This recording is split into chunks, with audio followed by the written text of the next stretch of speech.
Tayo po'y dadako na sa ating Sunday School at atin pong ipagpapatuloy ang ating aralin, no? Series of messages or lessons about God's plan for our money, financial, all right?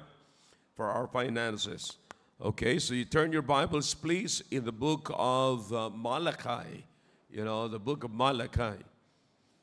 At para makita ko lamang, nais kong ipakita po sa inyo rito, I want to show to you again just a sort of review, mga kapatid, sa ating pinag-aralan.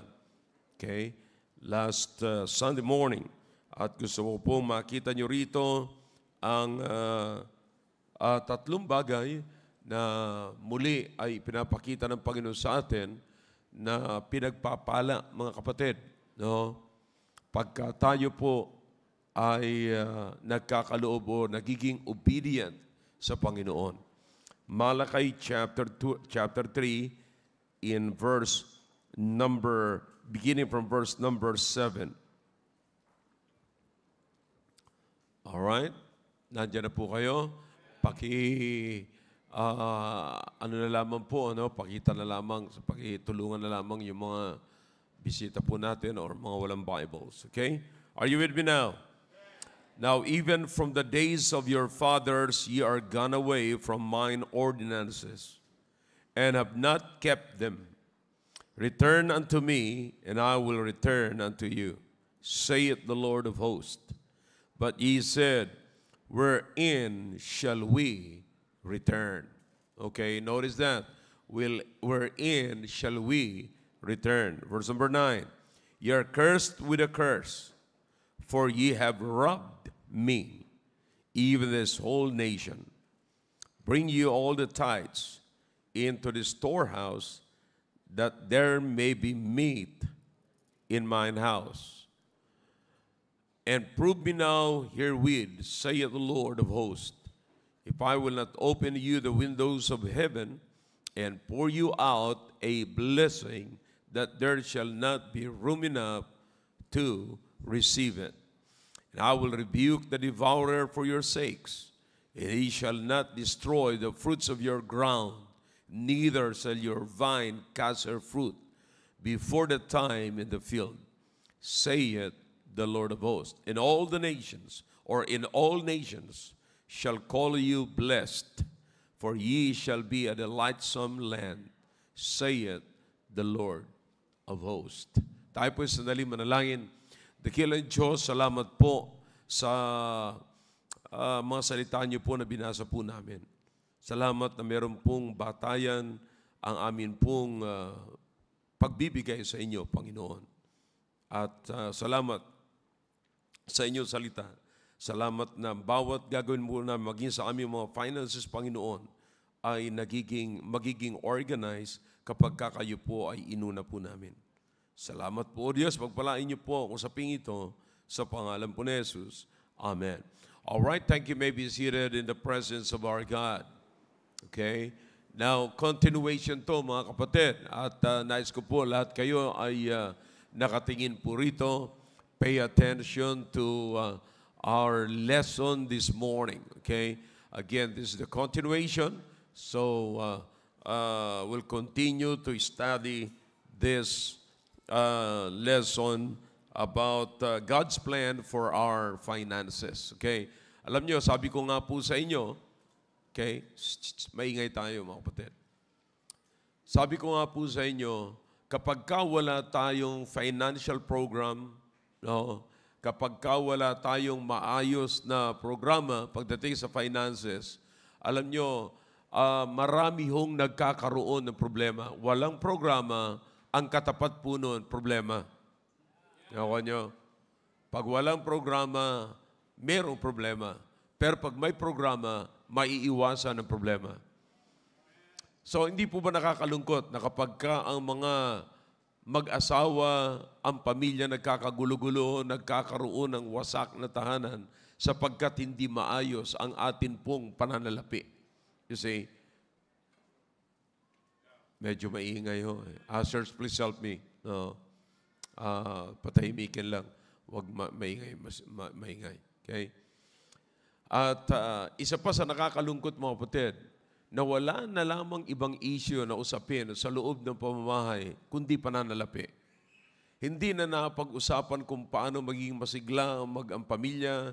Hindi na napag-usapan kung, paano palalakihin yung bata. Parang araw na lamang ang pinag-aawayan ng mag-asawa, pera. Ba? At nakakalungkot kapag maghihiwalay ang mag-asawa nga. Sabi ko sa inyo, kapag ang dahilan ay pera. See? So, ang nakita ko po ay yung pag-manage, money is not the problem, but management of money is the problem. So, yan ang nakikita ko po. Kaya, kapag hindi po maayos ang pag-manage ng pananalapi, talagang nakikita ko malaki ang magiging dahilan para ang ating pamilya ay magkaroon ng matinding problema.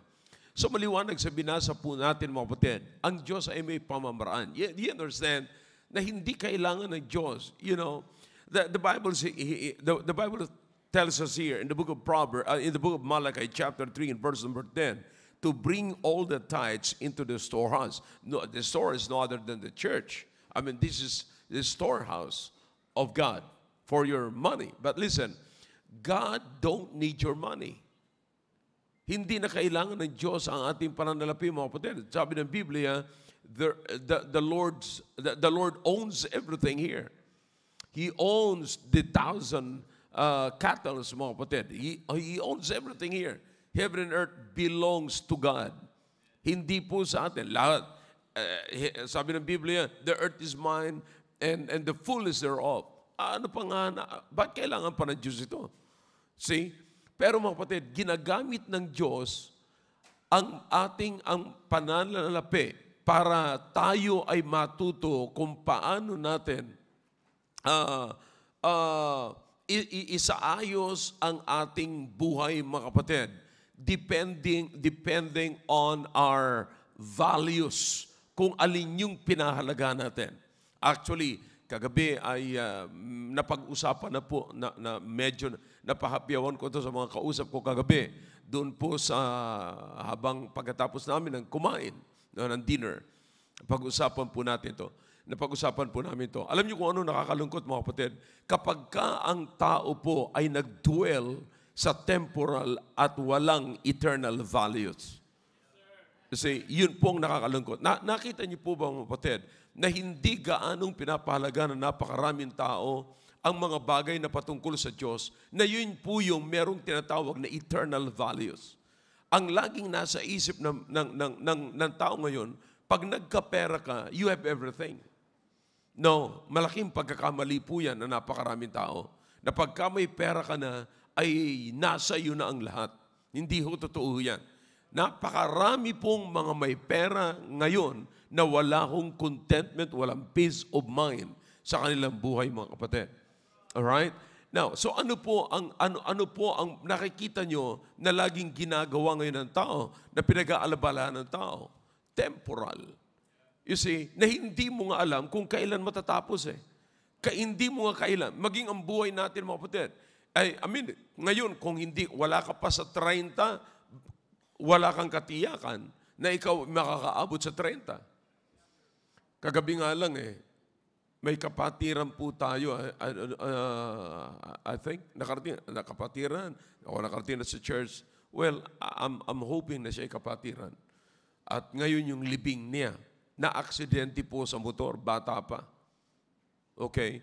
Now, na-aksidente. Wala ho talaga nakakaalam. You see, bata pa, na-aksidente sa motor, pinakita sa akin yung picture. Sabi ko, wow, grabe naman to. Talaga natanggal yung kanyang malayo sa motor, tapos natanggal yung kanyang helmet, duguan yung kanyang ulo. Kagabi yung last night ng Bible study sa kanila. So wala akong katiyakan. Kung ikay wala pang 40, wala ka ring assurance na makakarating ka ng 40. Wala ka pang 50, wala ka ring assurance na makakarating ka ng 50. You see, so walang assurance, mga kapatid. Sabi nga ng Biblia, life is brief. Life is uncertain pagdating sa ibabaw ng lupang ito. Hindi mo alam kung kailan. Ang certain lamang yung kamatayan.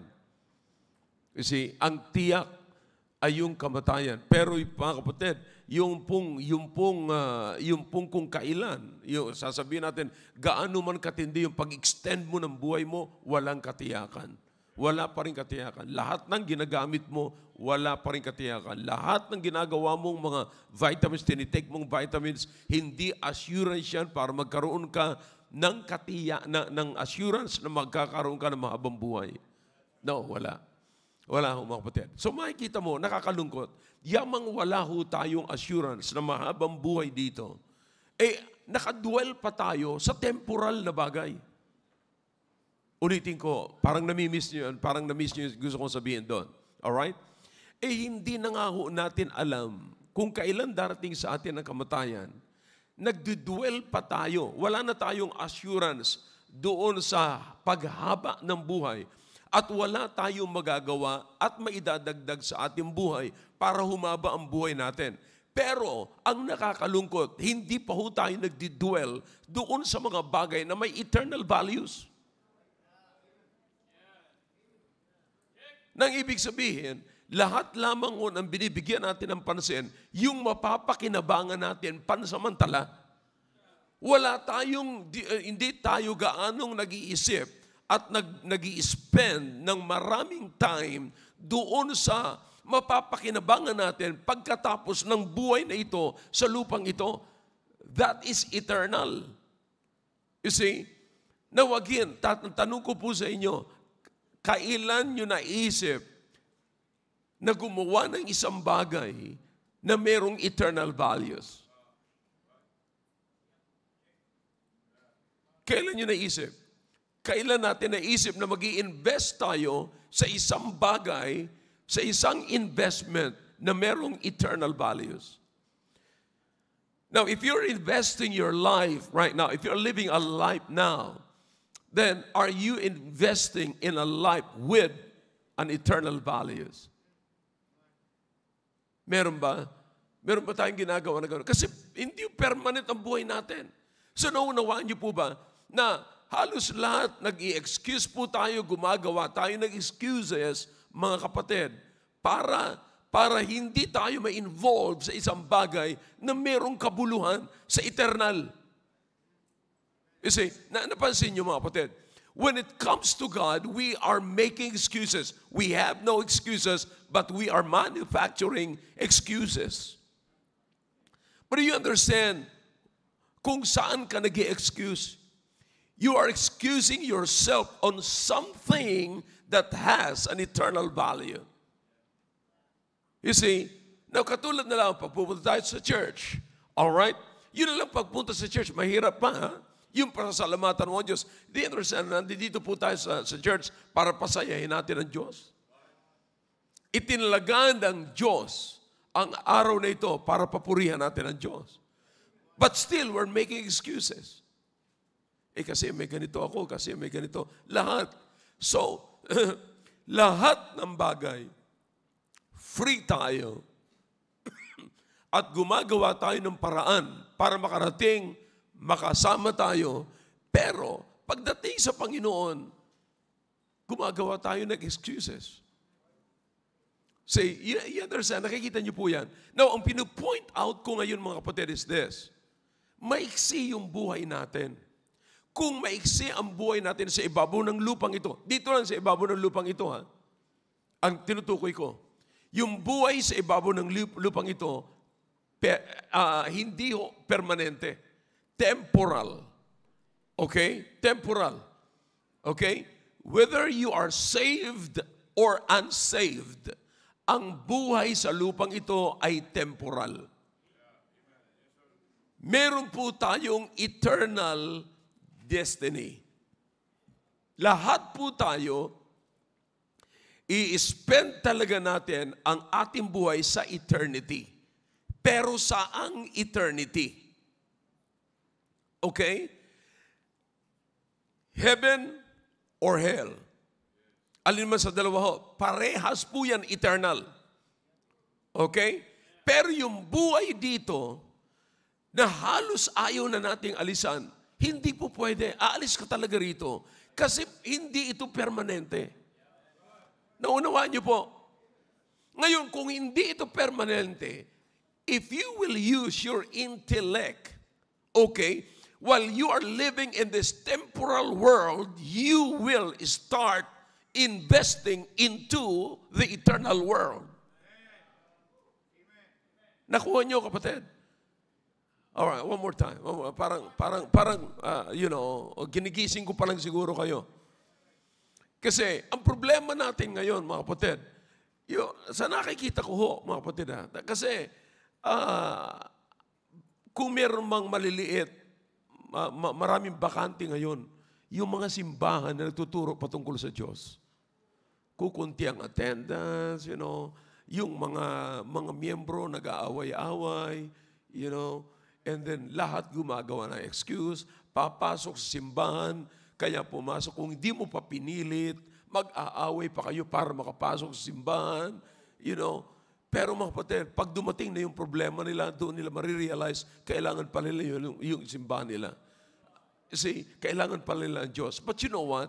Ito ang binibigay ko sa inyo, mga kapatid.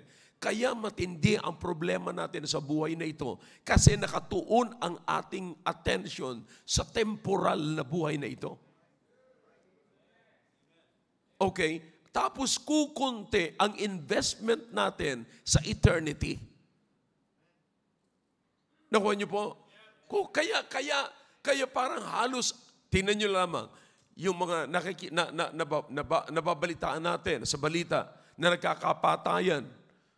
Isang pamilya nagkapatayan, kamakailan lamang may pinatay sa bus, ang binibintangan yung anak. Akalain, nakakalungkot. Alam mo kung anong pinag-aawayan? Ari-arian. Ari-arian. Pero pag pinansin nyo, binigyan nyo mabuti, kung may knowledge ka salita ng Diyos, walang sino mang may pag-aari ng mundong ito, maliban ho sa Diyos. The earth is mine, God said. Saith the Lord. Pero pinag-aawayan natin ang isang lugar na hindi naman natin pwedeng ariin. Pansamantala lang tayo nakatira. Ngayon, kung gusto mo talaga, may hinanda ang Panginoon. Hindi ito. Di ba? I don't know about you. But in John chapter 14, may hinanda ang Panginoon. God prepared the best place for us. Not this place, mga kapatid. You see, hindi itong lugar na ito. Pero ang problema, may hinanda ang Diyos, hindi tayo gaanong naniniwala sa hinanda ng Diyos. You see, kaya nangyayari, mga kapatid, lahat ng investment natin nasa temporal at wala sa eternal. So ano ngayon ang nangyayari, mga kapatid? Wala, puro excuses. May kita nyo, tamad na tamad tayo mag-invest sa gawain ng Panginoon. Pero kung tutuusin, mga kapatid, ang nagbibuild, kaya tayo pinag-invest ng Panginoon. Notice what the Bible says here. I like what the Bible says here in the book of Malachi, chapter 3. Okay? Chapter 3. In verse number 12. Notice what the Bible says here. And all what? Nations shall call you what? Blessed. For ye shall be a delightsome land, saith the Lord of hosts. You see, why you are blessed? Now, para malaman mo kung paano ka pinagpapala ng Panginoon, because in verse number 10, makikita nyo po, kung tayo po'y magiging obedient doon sa sinasabi ng Panginoon. Meron po tayong may tinuturo ang Diyos pagdating sa finances natin. Ang plano ng Diyos, alright, here's my plan. Bibigyan kita ng pananalapi. Bibigyan kita ng kailangan mo. I will pour out a blessing. Okay? Ibubuhos ko sa iyo yan. Alright? Bakit? Tutugunan yan ng pangangailangan ng aking simbahan, ng aking tao, ng aking gawain. Yan ang sinasabi ng Panginoon. Tutugunan. Yan ang tutugon. Bakit? Yung gawain ng Panginoon, hindi lamang yan tumutugon sa pangangailangan ng isang tao. Kaya tumutugon po yan, mga kapatid, sa pangangailangan ng bayan.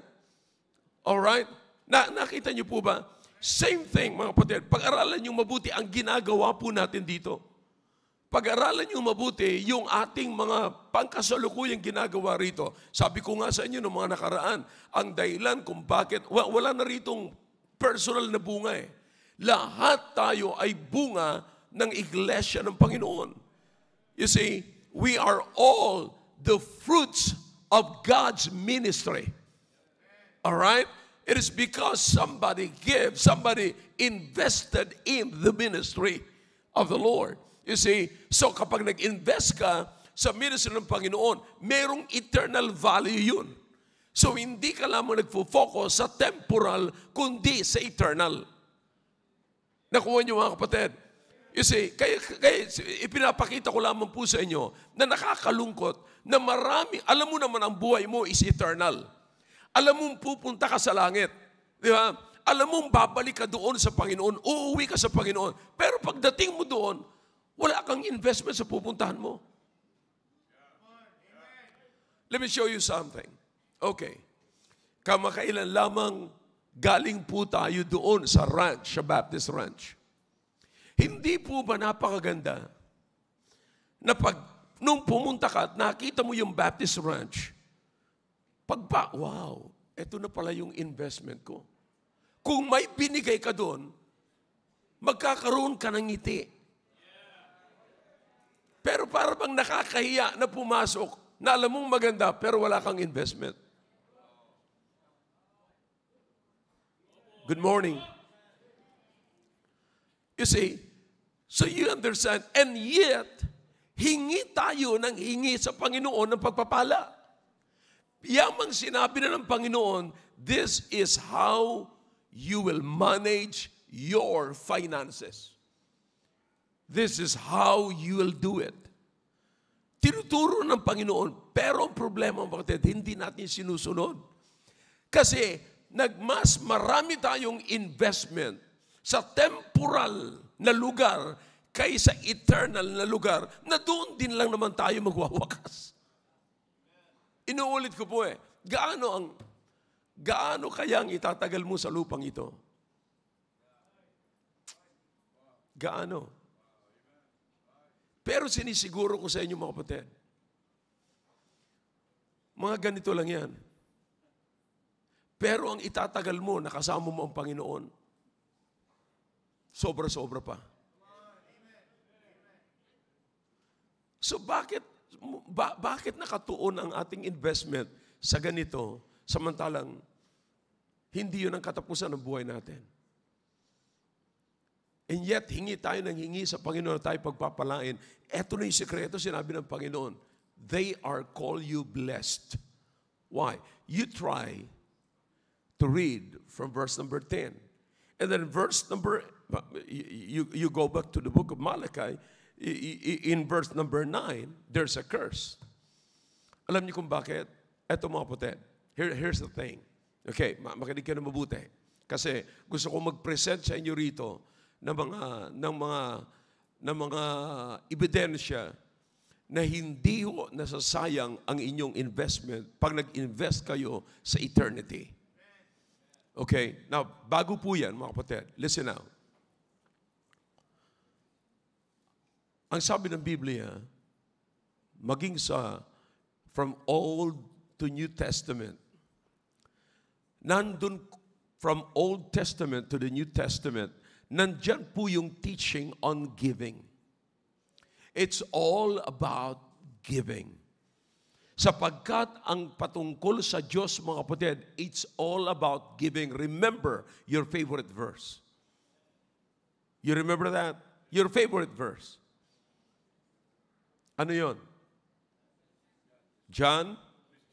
Come on, shout it. 3:16. What's the issue? For God so loved the world that He what?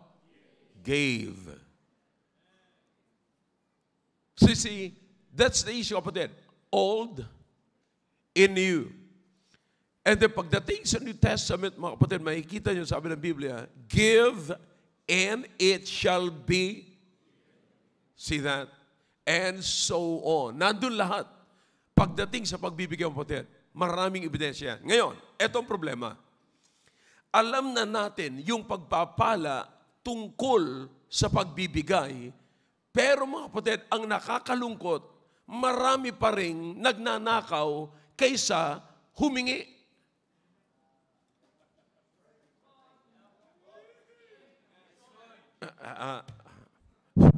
Hello, mic test. Ang problema, nakita niyo po ba? Ang Diyos, mula Old Testament hanggang New Testament, grabe ang ebidensya na talagang siya ay nagbibigay. Ask, and it shall be what? Come on, come on. Ask, and it shall be what? See? So, it shall be given. Ngayon, dito sa Old Testament, ang sabi ng Panginoon, you robbed me. See that? Now, bakit tayo magnanakaw kung tayo rin lang naman ay pwedeng humingi? Okay. Pababawin ko mga kapatid, just in case na miss nyo, di nyo gaano naunawaan. I-illustrate ko na lamang. Alam nyo, ginamit ditong word na yung rob. Iba yung rob, mga kapatid. Ibang klaseng pagnanakaw ito. Parang hold up, nanakawan ka, na harap-harapan, na may pananakot pa. Yan po yung pagrarab. Ibig sabihin, nakikita mismo ng may-ari. Naalala ko yung isang hinold up. Tinutukan siya ng baril. Pagkatapos sabi niya, huwag kang kikilos, bibirahin kita. Babarilin kita. Okay, taas mo lang kamay mo. Okay? Tapos taas ang kamay, lumapit siya. Paglapit niya ng ganun, gusto rin makasiguro ng hold-upper. Sabi niya, ilagay mo ang kamay mo sa likod mo. Nilagay niya sa may likod, dito sa may likod, sa may bulsa sa likod. Sabi niya, kinapa niya ngayon yung bulsa sa harapan. Lahat, sabi niya, lahat ng nandyan sa bulsa, sa harapang bulsa mo, kukunin ko yan, ang laman yan. Kinuha yung cellphone, kinuha yung susi, kinuha yung pera na sa loob, nasa bulsa niya, kinuha. Tapos nung kinapa-kapa, wala na makuha, tumakbo na yung hold-upper. Pag alis ng hold-upper, natawa yung hinold up. Sabi niya, kawawa naman itong hold-upper na to. Sabi, nagtaka siya, bakit kawawa yung hold-upper? Ba, hinold up na nga siya, kawawa pa.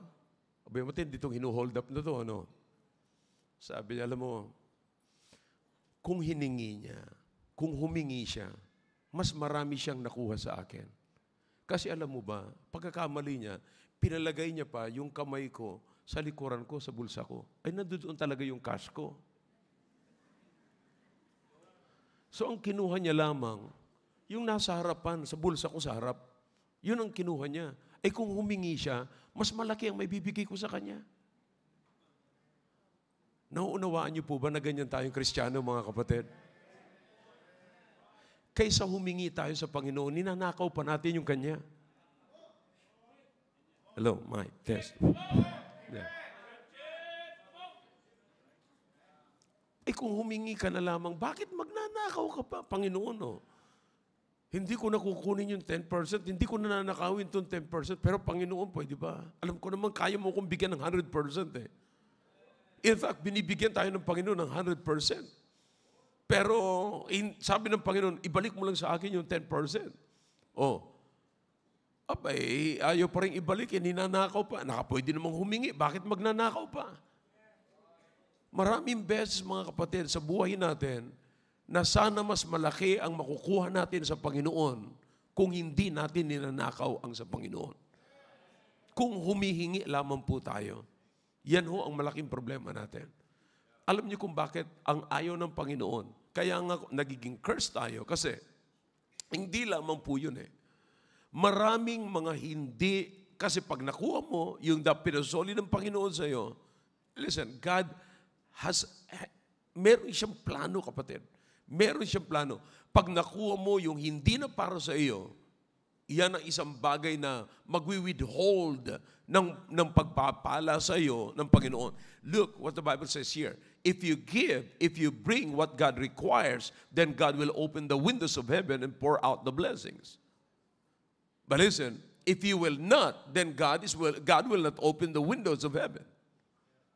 And God will not, because it is closed, then God will not pour out the blessings. Napakasimpleng analogy, mga kapatid. So inuulit ko lamang, napakasimpleng, bago tayo mag-iwahiwalay, mga kapatid, sa Sunday school, iisipin natin, bakit nga pala ako hindi na lang humingi kaysa magnakaw? Mag-aarimuhan ako sa hindi ko ibabalik sa Panginoon, mag-aarimuhan ako sa 10%, mag-aarimuhan ako sa dapat kong ibigay sa Panginoon o ibalik sa Panginoon. Samantalang pwede naman ibigay sa akin ng Panginoon na mas malaki pa doon. Bakit hindi ganun ang gawin ko? Then aside from that, mga kapatid, alam niyo, gusto tayong turuan ng Panginoon na maraming magsasuffer when you do that. Remember Achan? Dinala niya, inarimuhan niya na samantalang sabi ng Panginoon, huwag kayong magta-touch ng anumang pag-aari ng kalaban, pera, ginto, o ano pa man na pag-aari ng kalaban. Anong ginawa ni Achan? Kumuha siya, pasekreto, dinala pa sa loob ng bahay, ibinoon pa sa loob ng bahay niya. So buong pamilya niya ay na-curse, mga kapatid, because of that. Okay? Now, when he is supposed to give, at pagka nagbigay siya, maraming mapapakinabangan yung bayan ng Israel. You see? So you understand that? Now, you understand, mga kapatid, so lahat ng mga binibigay natin, kung ano ang natutulungan natin, sino at saan po tayo nakakarating. See? Now, let's hear it, mga kapatid. Kasama po natin dito yung ating mga missionaries, no? At ako'y naniniwala na sila mismo ay makakapagpatotoo sa mga naabot ng lahat ng binibigay ninyo para sa gawain ng Panginoon. Simulan natin kay Pastor Dexter. Halika, Brad. Bigyan mo ng...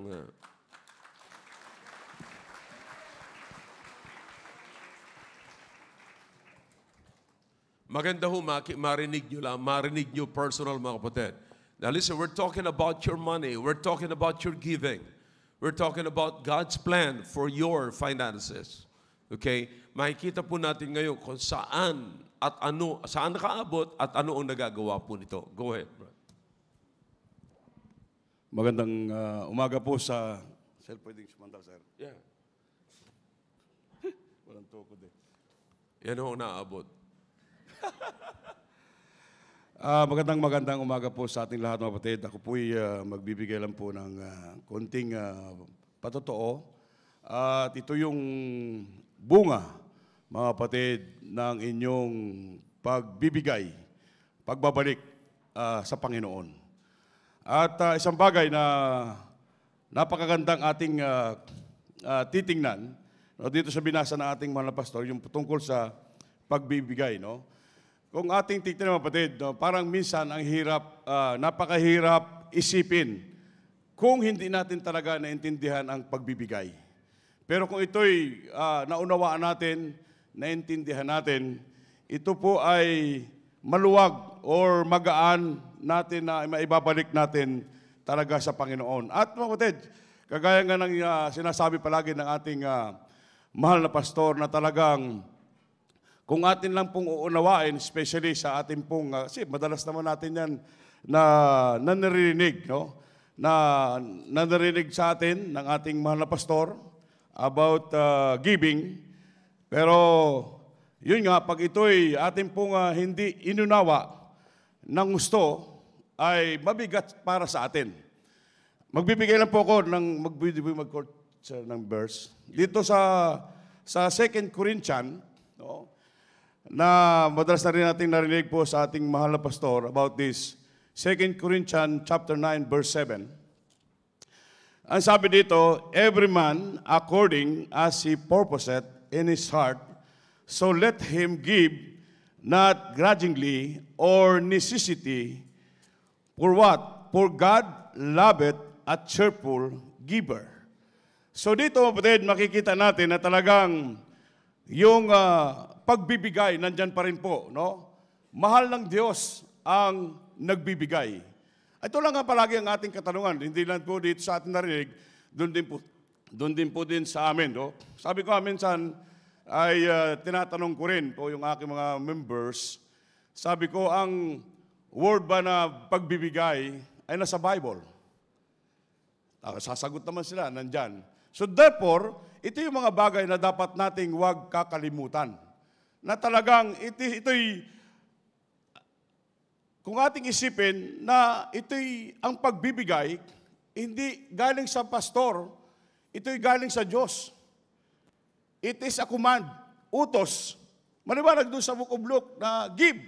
So doon pa lang, hindi na tayo dapat talagang pwedeng mag-question doon sapagkat it is a command. Ito'y utos talaga para sa atin. Hindi lang sa boses ng ating pastor o sino man tumatayo about pinag-usapan about giving is because biblically, nandyan sa Bible.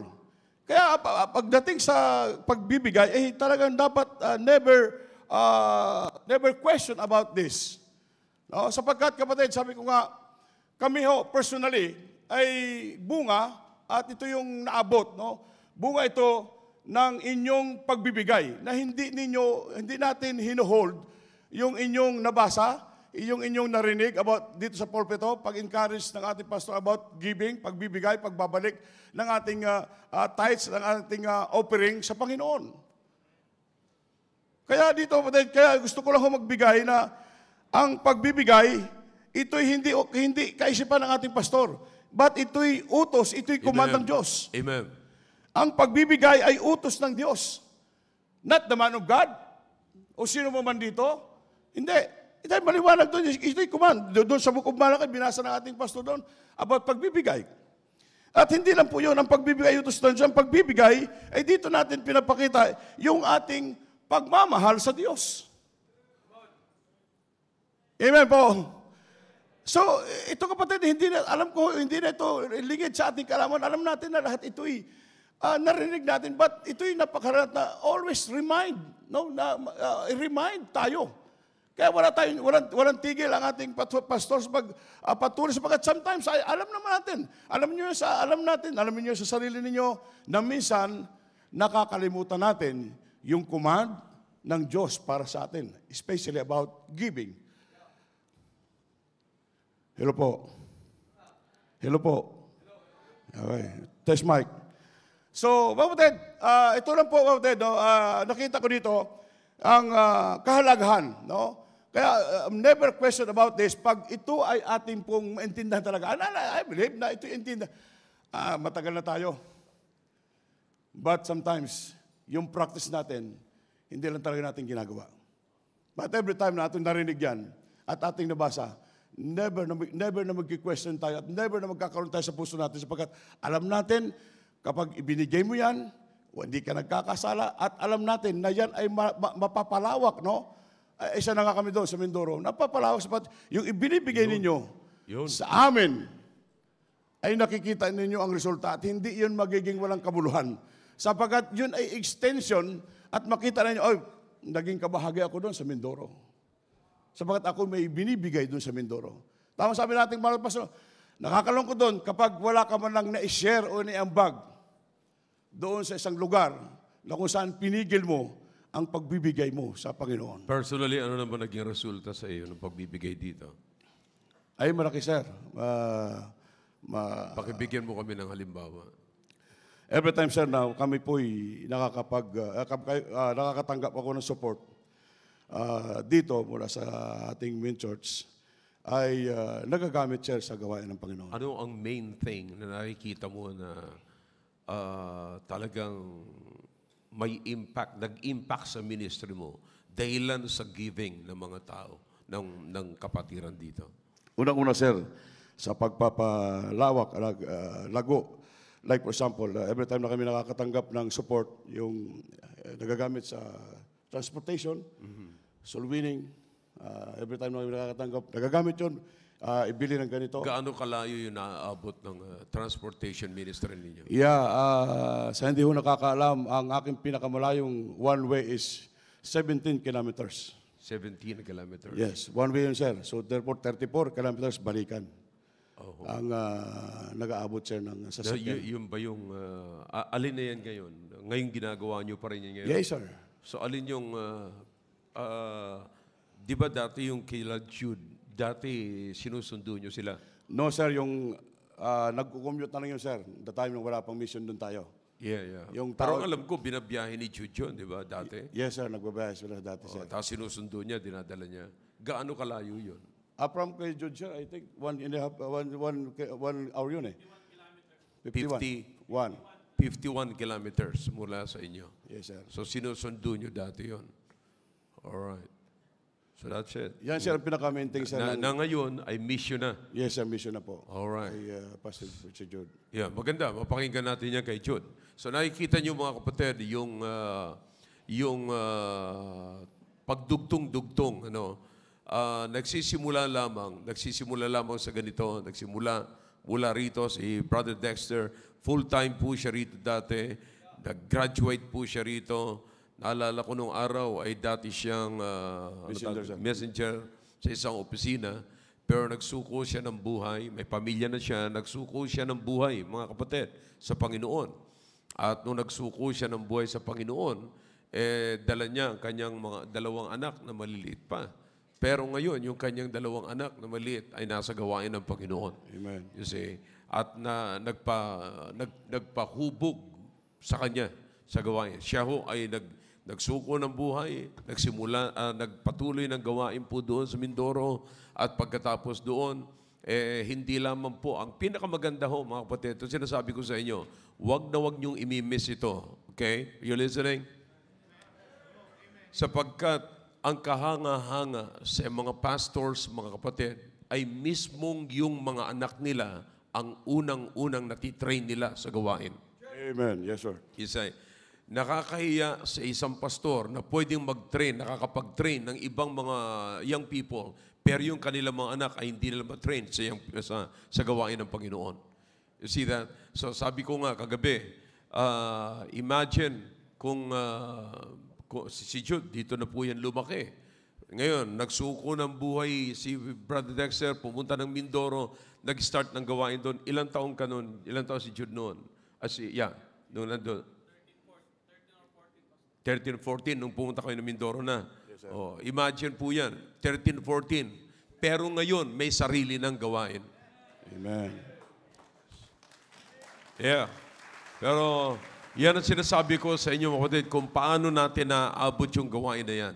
So, of course, tandaan niyo, lahat dito, yung ganyan, bagamat nag-invest tayo ng buhay dito, nag-invest tayo ng pera dito, nag-invest tayo ng pera sa Mindoro, nag-invest tayo ng pera doon sa gawain ni Jude, mga kapatid, lahat yan ay temporal, pero merong eternal values.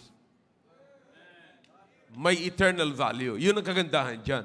Yung ibang pinag-i-invest na natin, nagtutumutubo lamang ang pera natin, pero walang eternal value. Nakakapag-produce ng pera, pero walang eternal value. Kaya, alin sa mga investment natin, masasabi natin, merong eternal value. You see? Ngayon, imagine that. Kaya ito sinasabi ko po sa inyo, ngayon, nasa gawain si Pastor Dexter, nakapag-produce siya ng another pastor na anak niya. Yan ang magandang ebidensya, mga kapatid. Hindi yung may gawain na ganon, makapag-train ng iba, pero hindi makapag-train ng sarili niyang anak. Very poor po yun, mga kapatid. I'm not trying to condemn anyone, but listen, that is a very poor ministry. Okay? All right. So let's hear it from Jude. Alika, Jude. Kasi siya yung bunga, mga kapatid eh. Ikaw lang maghintay dyan? Yeah, okay. Good morning po sa ating lahat. At Brother Jude Rico po, anak po ako ni Pastor Dexter. Salamat po, Pastor, sa... Bunsong anak po. Salamat po, Pastor, sa pribilehiyo na mabigyan po kami ng pagkakataon makapag-testify sa umaga pong ito. Una po sa lahat, ako'y nagpapasalamat sa Panginoon dahil ako po ay pinahintulutan ng Panginoon na magtrabaho sa Kanya pong gawain, kasama po ang aking pamilya. Sa hindi po nakakaalam, 2010 po ay napunta po kami doon para po sa mission and alam naman po ng bawat isa. Sa Mindoro? Yes po, sa Mindoro po. 2010, nandun po kami, 13, and papasok pa lang po ako ng high school noon sa Mindoro. And doon po ako nag-high school and then bumalik po ako dito para sa Bible school. But bago po yan, for almost 4 years, kasama ko po si Pastor Dex, At nagtrabaho po doon habang binibuild po yung, habang may ginagawa po yung simbahan po doon. Kasama niya po ako sa building construction. At maybe, sabi ko nga, noong una pa, ang tinitignan ko when it comes to the ministry, ang ating mahal na pastor. Siya po ang sabi ko, gusto ko one day na mag-hold din ng isang gawain. But 2010, namulat ako sa reality. Sabi ko, ito pala ang ministry that one day na papagkatiwala din sa akin ng Panginoon na kasama ako ni Pastor sa building construction. Nakita ko yung pagdadala ng tao. Hindi madali, kapatid, na magdala, pero yung saya mo nandoon, kapatid, as long yung puso mo nandyan sa gawain ng Panginoon. Kaya hindi yung hirap na yun ang nag-alis sa akin para sabihin ko ay ganito pa lang sa ministry, wag na lang, sa labas na lang ako. Hindi po Yun po yung mas lalo nagdala sa akin at mas lalo pong nagbigay ng pagmamahal sa akin sa gawain po ng Panginoon. And 2020 po, ng August, birthday pa po yun ng aking nanay ng Sunday, we held our first Sunday service, gaya po nga sinabi ni Pastor Hill. First month lang, isang buwan lang po nangyari yun na nagsusundo ako doon for almost 4 Sunday. Nagsusundo ako doon and then nakita ni Pastor Dex na puno na yung L3 namin. Tuwing ibababa ko sila doon, talaga nakapag-decide na si Pastor Dex na makapag-start na po kami at naipaalam naman po namin yung kay Pastor Hill. And nung unang 3 months ay meron po yung isang kasama ko po doon from Taiwan, may tricycle po siya doon. So yun po yung ginagamit po namin panundo. But si Preacher Arman, yung tito ko po, kapatid po ni Tito Obet, tsaka ni Mama Lani, ay nagpahiram po siya ng van na light ace van, kumbaga parang private na po siya. So for 3 months po, naibigay po sa amin yung van po na yon. So sabi ko, saan ako kukuha ng mga gagamitin ko pang, alam naman natin, hindi naman tubig ang nilalagay natin doon. Saan ako kukuha ng pangkrudo nito? Ay wala pa po akong support na natanggap po noon. Lumabas po ako, single pa po. And by the way, dyan po yung asawa ko at ang aking anak po, nandyan po sa likod. Sabi ko, saan pa kukuha nito Wala pa namang, isa pa lang, dahil yung from Taiwan, kay Pastor Ed, marunong na po mag-tithes yun. Kumbaga, kaming dalawa, ang talaga nagbibigay po ng 10% po sa Panginoon. Sabi ko, saan ko kukunin? But hindi ko na po in-insist na mag-question, but sabi ko, binigay ito sa akin dahil alam ko, ipoprovide ng Panginoon ang pangailangan ko sa sakyan na ito. And almost 3 months, umabot po ng 2 years, and hindi na po sapat ang isang sasakyan. So sabi ko po kay Pastor Dex, Pastor, ibato mo na sa akin yung 508 dyan, yung L3. Nanggaling din po yun dito sa CSI and nagkaroon po sila ng project sa L3. And nabigay po, hiningi ko kay Pastor Dex yung L3 dahil hindi na po kayang isang ikutan lang. Kumbaga, ang start po namin ng service is 8:30 din. Pero minsan, umabot kami ng 9 dahil ako po mismo nagsusundo din. So, nauubos po sa panunundo. Sabi ko, kailangan na nating hatiin yung area, bawat dalawang area natin, tig-isa tayo ng sakyan. So, binigay po ni Pastor Dex yung L3 and sa biyaya po ng Panginoon ay hanggang ngayon po ay 2 sasakyan, isang tricycle at isang single na motor ay ginagamit po sa Panginoon pero ni minsan hindi pa po naubusan ng krudo yon. Amen! And for almost 3 years, mga kapatid, salamat po dahil ako po ay nakakatanggap ng support dito po sa CSI. Lubos ko po yung pinapasalamatan sa Panginoon dahil sabi ko nga, when it comes to finances, when it comes to budgeting, ako mismo na nagtuturo ng pagbibigay, ay una ko munang inayos yung giving ko sa Panginoon. Baka akala nyo po kasi, pag pastor na, hindi na magbibigay kasi nagbibigay naman kayo. Hindi po. Inaayos namin po una sa lahat yung puso namin when it comes to giving. Dahil kung kami nagtuturo, hindi kami magbibigay ng maayos, paano po kayo pagpapalain po ng Panginoon? That's right. Kaya sabi ko, salamat po sa Panginoon. Ngayon po, may asawa na po ako, may anak na po ako. Pero hindi naman ito pagmamayabang. But never ko naman pong maranasan na kumain po ng, of course, sabi nga ni Mrs., kahit kamatis lang dyan, kahit saging lang dyan, sabi ko, kakain lang tayo nun pag gusto natin. Pero hindi tayo kakain yan dahil wala tayong mapambili. Because it is the blessing of God na sabi ko nga sa Panginoon ay talagang subok na. Sabi nga ng Bible, prove me now herewith. Marami kasing ayaw subukan ang pinangako ng Panginoon. Marami nga sa atin, kapatid, marami nga sa atin na naniniwala tayo sa mga pangako ng mga brilliant, na mga pampapayat, napapayat tayo, gaganda tayo. Sinusubukan natin for 300 pesos. Walang nangyayari. For 300 pesos, kapatid, isusugal natin yung pambili natin. Samantalang, paputi ka ng paputi, hindi ka naman pumuputi dahil nagpapaaraw ka. Bumibili ka ng pampapayat, kumakain ka naman ng marami. Ay. Pero hindi po bumibili ng pampapayat. Kanin lang po yan. Okay, but yun nga po, sinabi ng Panginoon, subukan mo ako. Kaya mga kapatid, subukan natin ng Panginoon. Kasi bubuksan niya ang bintana na ibubuhos niyang pagpapala na wala tayong pwedeng mapaglagyan yan. Kaya salamat po mga kapatid. At every month, nakakatanggap po ako ng allowance dito sa CSI. Pero nag-start po ako dito, nung alam niyo naman po na nag-increase na po yung binibigay ng CSI. Pero nag-start po ako noon ng every month, nagbibigay po ang CSI ng 3,000. Every month, nung nagka-family na po ako, nagkaroon na po ng increase yun. And sa biyaya po ng Panginoon, nasusustain po nun ang pangangailangan po ng simbahan. Wow. Kaya maraming salamat mga kapatid at to God be the glory po. Amen. Alright, talagang, so nakikita niyo po mga kapatid, naalala ko, alam mo, kaya natutuwa ako kasi ito po si Brother Dexter, hindi pa huyang ka-active gaano sa church noong araw. Okay, noong araw ay panay punta ko ng States noong araw. Maliliit pa to eh. Pagbabalik ko rito, binibilang ko to ng boots. Yeah, galing sa Walmart. Doon ko na ibili yung mga maliliit na boots pa, mga ganyan. Binibilang ko po yan. Akalaan niyo mga kapatid, yung investment ko noon sa batang ito, ngayon nasa gawain. That's something. Hindi ko iniisip na magpapastor siya somewhere sa Mindoro na hindi ko na kayang puntahan. I mean, hindi ko na kayang mag-start ng gawain doon. But imagine yung mga small investment ko sa buhay niya. Ngayon, mas nakakatuwa. Ano size ng paa mo? 12.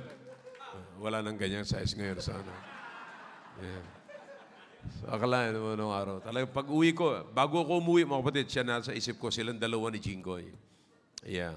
So, pero akalain nyo, ngayon, ganyan na ho, na nasa gawain sila parehas.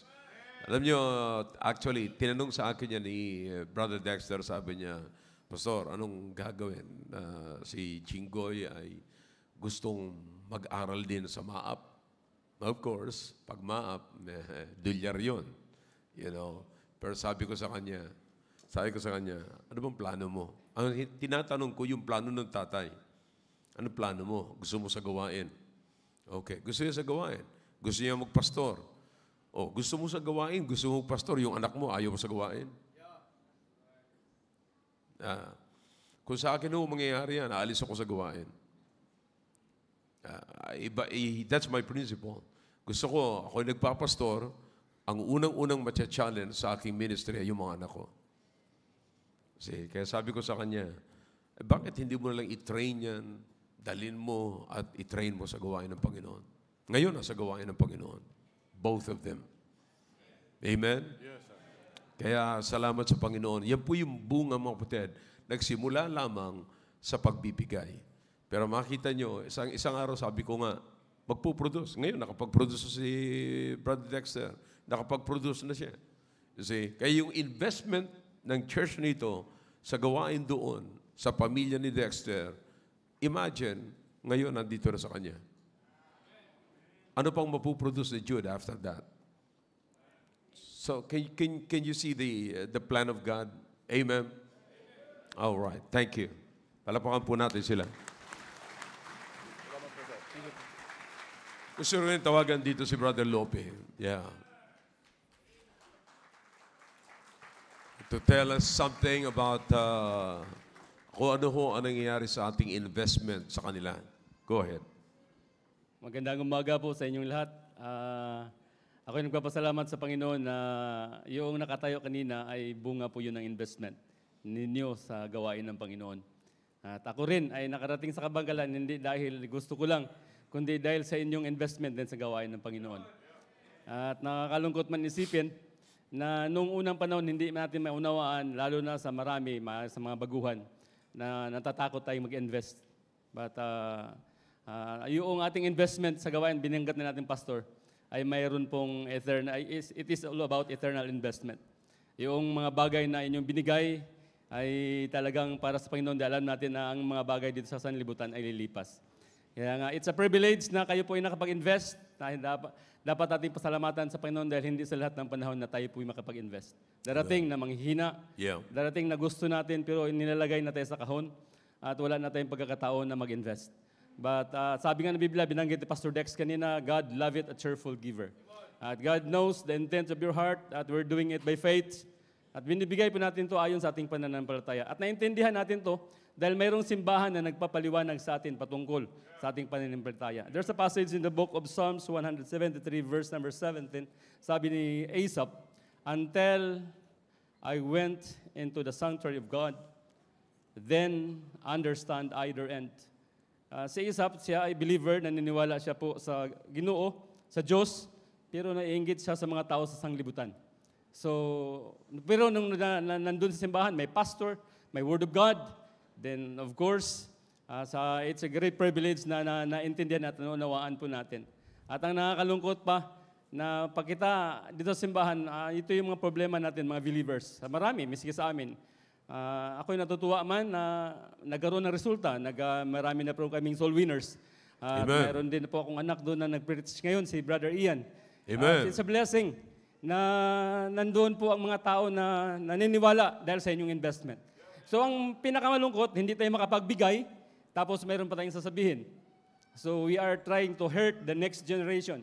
Marami pong mga unchurched individual dahil sila ay nakarinig ng kanilang mga tatay, ng kanilang mga nakakatanda na parang magbibigay para payamanin ng pastor. Pero yun ang mga kwento na walang pamantayan. But salamat tayo na educate, na every time that we give, it is all about an expression of our faith. At alam natin na hindi natin ma-please ang Diyos kung wala tayong pananampalataya. Kaya let's give it. At sabi ko nga, mayroon tayong nakikitang resulta. Si Pastor Dex, si Brother Jude, at marami pang mga missions na ngayon ay nagpapatuloy sa biyaya ng Panginoon. Kaya nga, salamat, Pastor. And salamat sa inyo lahat. Masasabi mo pinakamatinding impact naman sa ministry mo pagdating sa investment ng church na ito? Of course, ang investment ng church nito ay talagang malaking impact para sa ministry ko doon sa church, sa Kabangkalan. Is there any particular ministry na masasabi mo? Unang-una, nagkaroon ako ng sasakyan na L300 dahil sa investment ng simbahang ito. Tapos, at ang sasakyan na yon ay palaging ginagamit. Yes. Para ginagamit sa panunundo at para sa gawain. Para maraming nadadala sa simbahan. Yes, amen. At kung wala yung sasakyan, mahirapan kami sa aming attendance dahil unang-una, medyo malalayo ang mga tao, ang mga bahay-bahay doon. Kaya nga, salamat sa Diyos na yung inyong pagbibigay is the wisdom of God. At ito'y malaking tulong para sa atin. Dahil unang-una, kung ang mga individual ay walang natutunan sa prinsipyo ng salita ng Diyos, of course, they are under curse. So mahirap mamuhay sa bayan na mayroong sumpa. Kahit natin matino ka, kapitbahay mo ay may sumpa, baka ikaw ay mamumblema sa kanilang sumpa. Kaya nga, Totoo yan. Pagpapala sa atin, sabi ko, pagpapala na nasa simbahan tayo, naintindihan natin ang mga bagay na hindi natin naintindihan. At nakakalungkot kung hindi natin ito ma-overcome, yung maiinggit tayo sa mga yumayaman na hindi naman Kung babasahin mo yung chapter 73 ng Book of Asaph, Book of Psalms, naiinggit si Asaph during that time sa mga yumayaman, nagsasalita against God, pero yumayaman pa rin. Pero nung nakarating siya sa loob ng simbahan, naunawaan niya ang lahat. Kaya nga we're blessed na God, there's pastor, na nagpatuloy na nagtuturo sa atin about the things of God, and we will glorify God all throughout sa ating buhay. And let's continue to be a part of this church dahil alam natin na your labor is not in vain in the Lord. And thank you, and good morning. Amen. Thank you, Lord. So makita niyo po mga kapatid ang impact no, ng ating pagbibigay. Hindi po nagtatapos dito mga kapatid. Bagamat dito ay talagang marami tayong naaabot, pero as far as kung nasaan yung mission natin, yun ang naaabot ng ating finances. At hindi po yan sa atin, hindi po yan sapagkat ako ang pastor ninyo, but it is God's plan. You see, kasama po yan sa financial plan ng Panginoon. Ng ating pananalapi dito ay hindi lamang po gagamitin dito, kundi maging sa labas ng gawain na ito. Kaya nga sabi ng Biblia, maging ang bansa ay tinawag na blessed because of your giving. Amen? Yung mga hinuhubog natin mga bata ngayon, sabi ko sa inyo, parang baliwala yan. Pero pagka lumaki na yan at nagsimula na magpamilya yan, diyan natin makikita kung gaano kahalaga po yan. Naunawaan niyo po mga kapatid? All right. Did you get something this morning? All right. Shall we all stand, please? Tayo po ay manalangin. Dakilang Diyos, marami po salamat sa narinig po namin sa umagang ito. Salamat, Panginoon, sa inyong salita. Salamat sa inyong plano patungkol po sa paggamit sa amin sa pamagitan ng pag-supply niyo po ng aming pangailangan at magamit na po namin hindi para sa aming sarili lamang, kundi maging para sa iba ng mga kapwa po namin. Salamat po. At pagpalain niyo pa po ang masusunod po naming gawain, Panginoon. Umaasa po kami na patuloy kayo magliligtas sa maraming hindi paligtas at magkakaloob ng pusong masunurin sa mga ligtas na upang sila'y sumunod sa tubig ng bautismo. Pinupuri ka po namin sa ginawa niyo po ngayon sa pangalan po ni Jesus. Amen.